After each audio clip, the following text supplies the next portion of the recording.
All right, we're back here. Our retired U.S. Army Major General and Senior Advisor for the That Voice Foundation, General Paul Eaton. She anchors CNN's The Arena with Kasie Hunt, and he's a Republican senator from Louisiana and author of the bestseller, How to Test Negative for Stupid, John Kennedy. And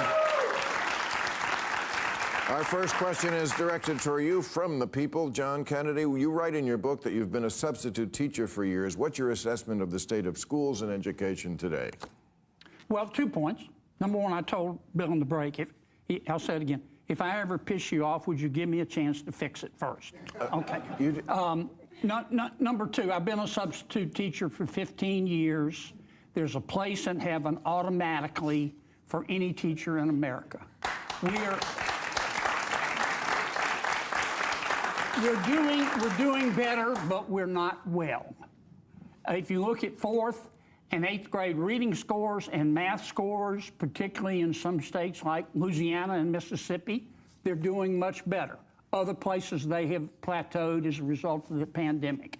The future of this country, it's not the price of oil, it's not who the president is, and it's not who a senator is, it's education. And we don't talk about it enough. Who's coming for the screens? Moms. Yep. The moms in America are coming for the screens in the classrooms. And my son just started kindergarten. It is astonishing to me. He's already on a computer. There's screen learning everywhere. This is a huge, huge problem. And you are seeing this as a big split among politicians. Some of them, like Spencer Cox of Utah, willing to say, like, no social media till 16. This is bad for our kids. Others are equivocating. I'm telling you, the ones that are equivocating are going to be on the wrong side of this issue. Okay, for General Eaton, does Trump want his new Board of Peace to replace the UN? That's the first thing I thought. I mean, well, we already have a UN. What would the Board of Peace be other than that?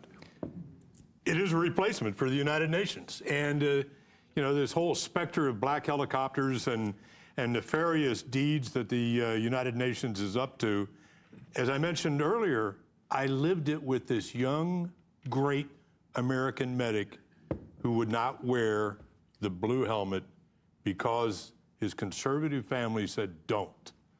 Well, you're not saying that the UN hasn't done a lot of bullshit, are you? Because the UN has done a lot of bullshit.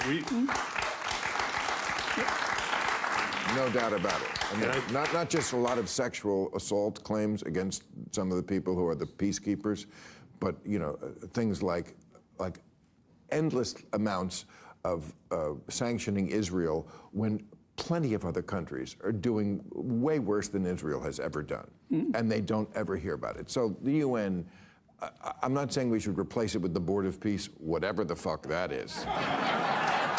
But the UN is a very flawed body. And I am definitely not defending it either, so. Oh, okay. Speaking about the economy, Vice President J.D. Vance said he won't turn the Titanic around overnight. How long can the Trump administration blame economic woes on Biden? Well, I mean, it seems like he has the same problem that Biden had, which is affordability. That's the new political word, and it's not going away.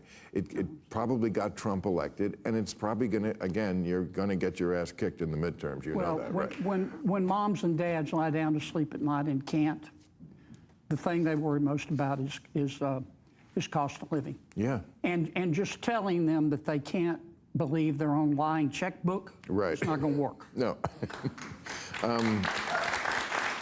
Kasie, this is for you. What do you think of the FBI raiding a Washington Post reporter's home this week? This must hit home to you. Is that setting a dangerous precedent? Tell us the background of it first. Well, so there was an investigation into, this is a woman, by the way, who doesn't cover national security day to day, right? So we see this sometimes, government investigations into a national security leak of classified information. In this case, this woman was covering the federal government writ large under Trump, so DOJ, other things. There's an investigation into a contractor that they say was giving classified information to people, including to this reporter. So they raided her house, right? This is very unusual, right? The government's usually really careful about how, because there are protections for reporters who are doing their jobs. Now, it does sound like a judge has basically just said, hey, U.S. government, you might have that phone. You are not allowed to read what is on that phone. So the Post has taken this, right, to court and said, hey, this is not okay. Now, they have said they want the phone, the computers that they took back entirely. But this really is a new frontier. I mean, look, Democrats have taken reporters to court over leaks too, right? The Obama administration had a massive fight with a guy. Obama did not like leaks. Yes, very famous case. But this one, the piece of this that's incredibly unique is physically going in and taking these devices, as opposed to using paper to say, we demand that you give us this information. Well, so this is a huge test. Also taking place within the bigger picture of an administration that is suing newspapers for reporting polling. You know, for the people who, you know, always got on my case, Bill, you're so crazy saying Trump will never concede an election. He doesn't concede polling. All right, I got to get you to an airplane because you got to get back to Washington, D.C. Thank you, panel. Thank you, audience. It's great to be back. Thank you, HBO, for another season.